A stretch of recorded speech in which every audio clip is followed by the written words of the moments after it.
So a little health update. I found out just a little while ago that I will be going into my second surgery on August 11th. And just a recap. So back in 2020, I went on a hiking trip with a few friends and it didn't go so well. I started throwing up a lot. And then when I got back home from that trip, I progressively got worse. I started periodically throwing up and then weekly throwing up. And then that became after every meal. Long story short, so they found out that my stomach had made its way into my chest. Now, it took 2.5 years to figure this out.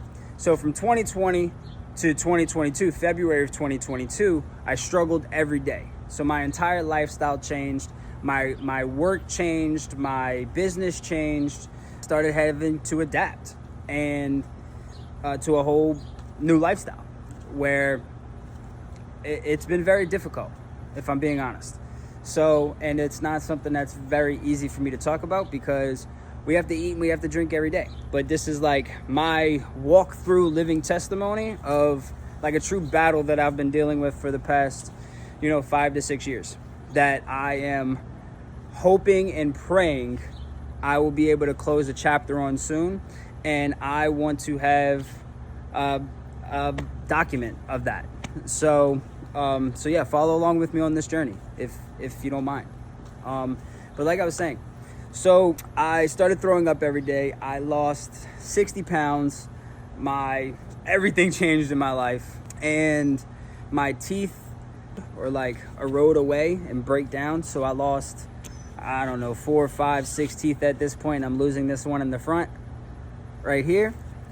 So from the acid continuously, which my first surgeon did warn me about that.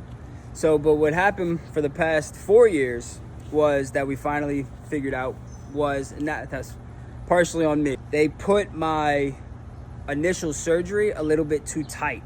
So it created essentially a kink at the bottom of my throat, which is straining the bottom of my throat, which is causing this little kink like this, and things are coming back up.